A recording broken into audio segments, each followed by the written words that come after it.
And Psalm 148 verse 4. Praise him, ye heavens of heavens, and ye waters that be above the heavens. Amen. So there are waters where? Above the heavens. Science tells us that the only way we could have rainfall is when the waters of the earth are evaporated. When they evaporate, then there's a condensation and then progressively a precipitation. But the Bible tells us there are waters where? So where did they? Praise God. The first rainfall, what happened? The very first time it rained. Anyway, that's by the way. So there is a place called the heaven of the heavens. There is a place. Now it is a real place where God's throne is located. Heaven is a real place. The third heaven is a real place where God's throne is what? In 2 Corinthians chapter 5 verse 1 to 2, it said, for we know that if our earthly house of this tabernacle were dissolved, we have a building of God, an house not made with hands, eternal in the heavens. Eternal where? So there is a place called the heavens. For in this we groan earnestly, desiring to be clothed upon with our house which is from heaven. So this gives us an understanding that there is another house. You have what? You have what? You have another house. You live in a particular house. Now the house we're talking about is not the one in Karimu. It's not the one in Dape. It's not the one in, that's your physical address. No.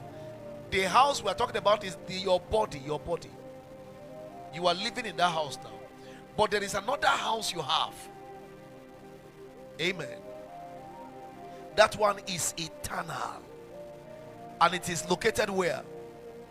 In the heavens. Very important. So I'm trying to tell you that heaven is a real place. That's the point I'm making. Now, let's look at biblical facts about the heaven of heavens. Don't forget, we're talking about the main heaven. Like I said earlier, the heaven is a real place. It is a planet as real as the earth. The Bible tells us that it is as real as the earth. Just the way God made the earth, we're given a picture of how God made the heavens and the earth. In Genesis chapter 1, he said, in the beginning God created the heaven and the earth. If the earth is real and solid, it gives us a clue that there is a heaven that is also as real and solid as the earth. Amen. A lot of people have argued that the heaven is a spiritual place. I don't have any argument against that, except that I do believe that the heaven is real. Come on, say real.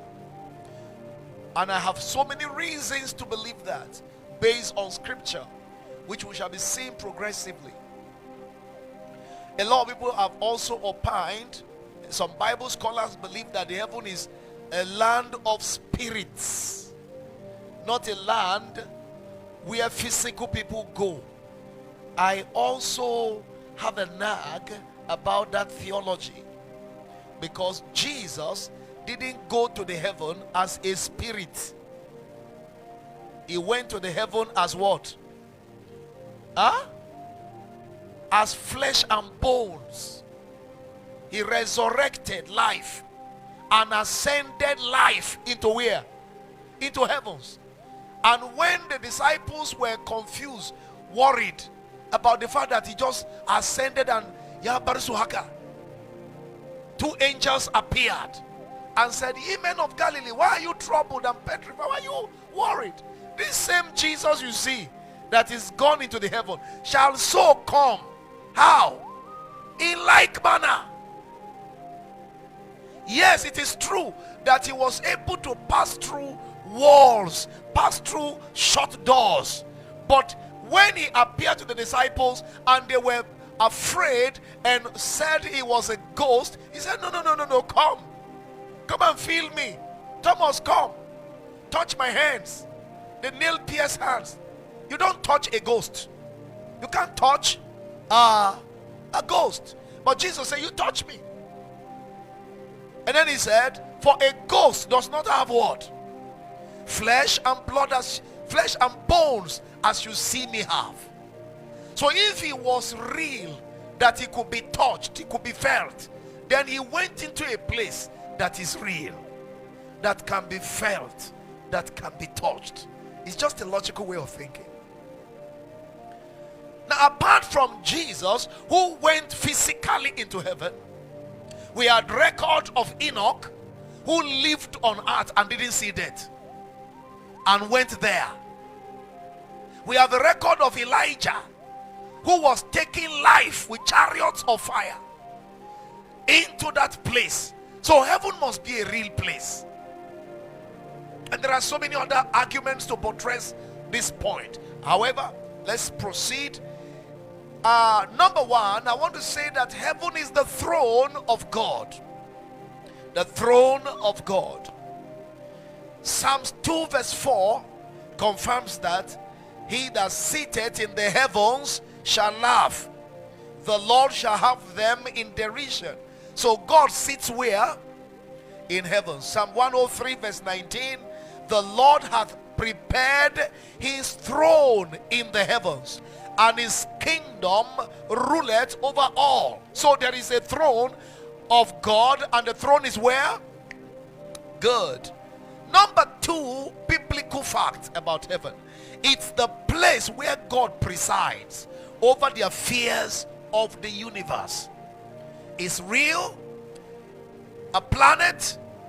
It is the throne of God, and it is where he sits as the presiding president of the universe, to preside over the affairs of the universe. The Bible shows us in the book of Daniel chapter 4 and verse 23 to 26, and whereas the king saw a watcher and an holy one coming down from heaven and saying, hew the tree down and destroy it, and leave the stump of the roots thereof in the earth, even with a band of iron and brass in the tender grass of the field, and let it be wet with the dew of heaven, and let his portion be with the beasts of the field, till 7 times pass over him.